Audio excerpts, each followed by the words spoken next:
First of all, Dr. K, let me also provide some context, perhaps for the entire panel. All through the readings and the witnesses and the contact that I've had with this story, I've oftentimes find myself asking myself, what was going on in my life at the time that various things that we're now looking at were going on. Specifically, I was campaigning for the United States Senate for the first time in 1988 when al-Qaeda was being formed. And the dominant issue, national security issue in that campaign, I remember it very well, which was, should we build and deploy the MX missile system? And it wasn't even a year into my first term when the absolutely unimaginable began to happen, which is the East Bloc nations began to be liberated. The Berlin Wall came down in the fall of 1989, and by 91, the Soviet Union was over. The Cold War had ended much more rapidly than anybody had predicted. And one of the observations that's been made externally to this commission that I think is correct is that, in a very real way, we were so busy celebrating that victory that we failed to pay attention to a number of problems that were going to occur as a consequence of the Cold War's end. We got into the Balkans immediately, and one of the ones that we missed was al-Qaeda and the rise of their capacity as a consequence of the Cold War struggle inside of Afghanistan that ended in 1989, and we, I think the history shows it rather painfully, we abandoned Afghanistan and took no interest in it all the way through the 1990s. And that one I remember as well because there happened to be a gentleman from Nebraska with a great deal of interest in Afghanistan, and he was encouraging me to seek some USAID funding, some very, very small amounts of USAID funding. They'd be simply unable to get even the smallest amounts of funding to try to do something inside of Afghanistan because the Cold War is over, the Soviet Union was gone, and they were no longer important to us. Let me ask you if there's any disagreement with the staff statement that was presented. I heard Dr. K said it was a good staff statement, and if there's any comment about that staff statement, I'd like to hear it. Any disagreement, any fundamental disagreement with the staff statement as it was prepared? I thought it was fundamentally great. Well, let me also note that our staff director, Philip Zelikow, made a comment that was not in the staff statement, referencing that would be clear.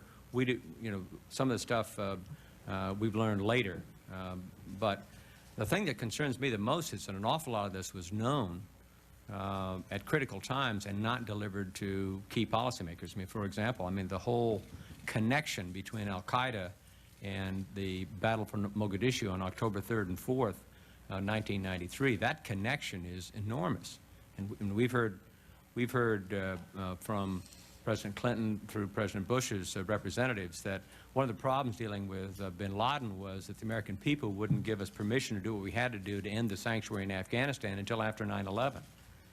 But I find in the open statements that could have been made in 1997, could have been made in 1999, could have been made in 2001, a very compelling case that I think the American people would have embraced much more aggressive action against bin Laden.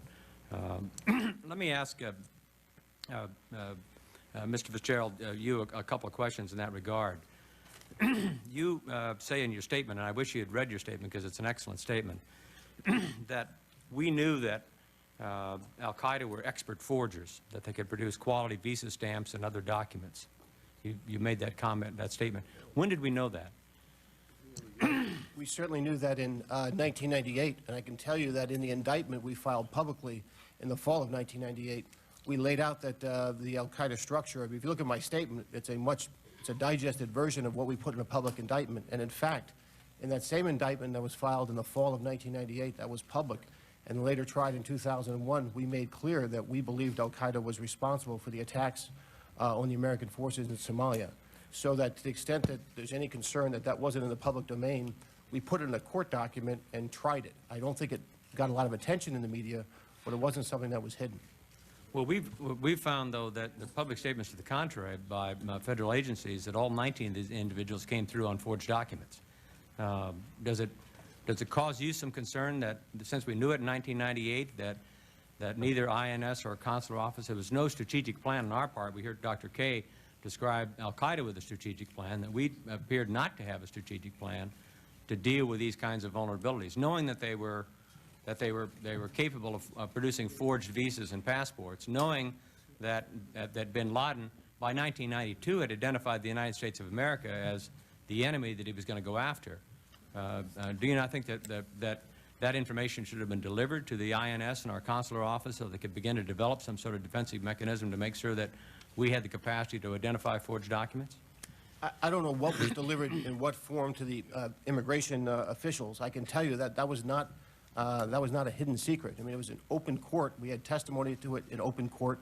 It was in indictments. I don't think anyone was under a misimpression that there were people around the world who didn't have access to counterfeit documents. We prosecuted people on passport charges related to the first World Trade Center bombing. I recognize that you're in a difficult position when you run one of those agencies to how to ferret out what's been obtained by fraud, what's counterfeit, what's been altered, when there's been a photo substitution. But I'm not aware of anyone withholding information for anyone about the fact that that capability was there and that it had been acted upon.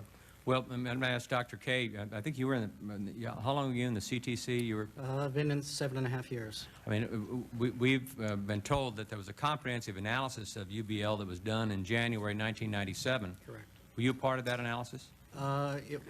Yes, I oversaw the completion of the project. Correct. Were you disturbed that the results of that analysis was not disseminated, particularly since the National Intelligence Estimate was not updated? By 1997, we were still presuming, those of us who were being delivered information, we were still being told and presumed that Osama bin Laden was financing terrorism, that he was not the head of al-Qaeda. We didn't even have the information that Ms. Duran talked about with Fadl, with Junior. We didn't have that information either. Do you think it was a mistake not to disseminate the comprehensive analysis that was done in 1997? I think it was. It would have been better had we been able to get out as much of that story as possible, as quickly as possible.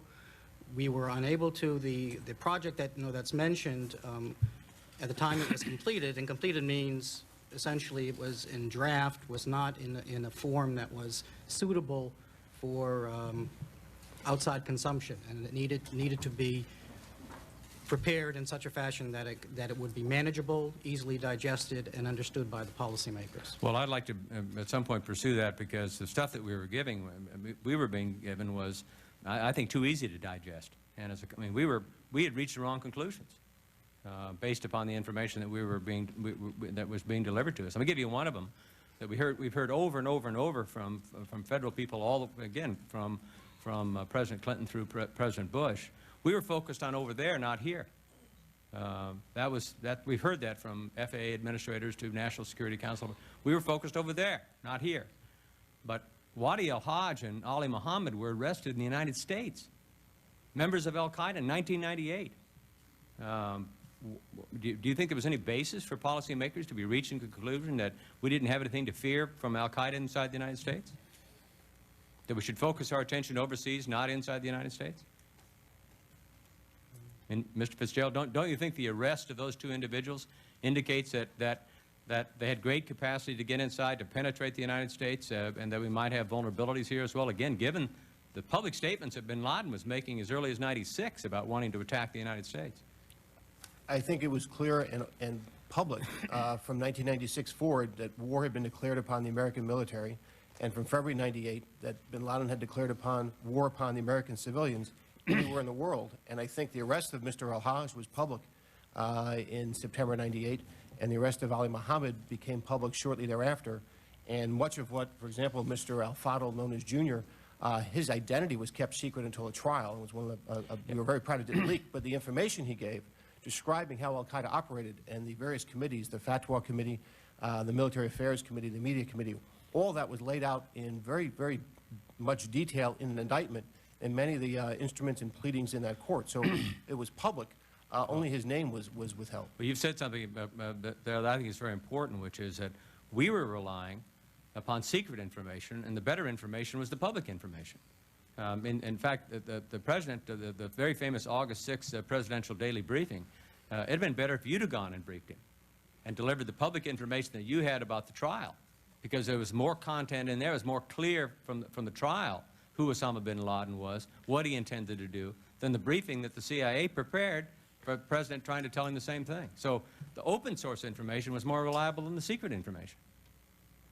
I think it's fair to say that there's a lot in open source that wasn't reported widely even by the media. I've always been confused by why people don't pay attention to what becomes public. I think it's not exclusive, but... Well, I mean, the reason is that I think a false presumption oftentimes. We presume that the best source of information on national security comes from classified sources.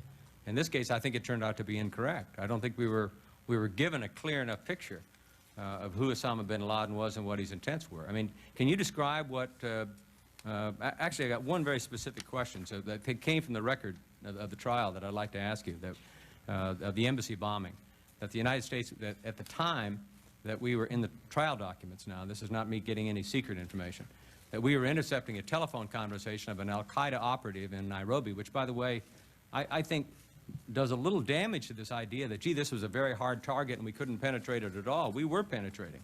We were intercepting an al-Qaeda operative's telephone conversations in the summer of 1996 and the fall of 1997. Do you remember what insights were gained from that intercept? To be perfectly honest, I do remember what we gained for those interceptions, and I think what people thought we didn't know as much as we did when we did at the trial, because you have conversations like any wiretap where people talk cryptically, they harumph, they refer to this guy, they refer to that guy, that place over there. It took us years to go back and look at those wiretaps, particularly with the benefit of witnesses, figure out what was going on, know the hindsight, and piece together what was being said. But there was that wiretap, which we later used in court, when we thought, I'll be honest, prior to the August 1998 embassy bombings, it was clear to us that there was an al-Qaeda support logistics cell in Kenya. If someone had told me the day before the embassy bombings that al-Qaeda would actually attack in Kenya, the American embassy, which for all practical purposes would shut down their ability to operate there, I would have told them that didn't make sense because it was important for them to be able to move people.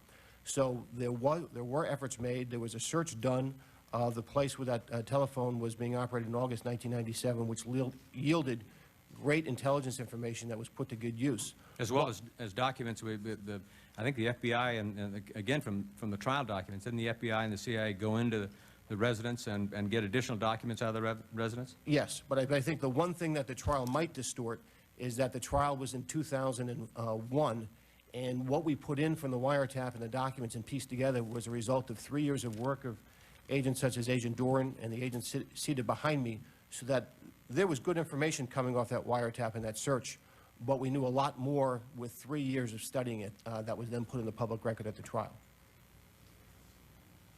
Well, I mean, I say it again, I mean, the public record of the trial of 2001 brought to my attention, at least, things that were happening in 1998 that would have been a lot more useful to get it in 1998. I've just for myself put together what we knew, what the President could have told the American people in 1997 based upon what we knew.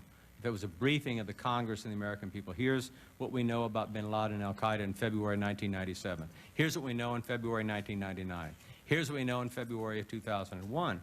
And most of the information would come from open source documents, and because it would have to be delivered in a public fashion.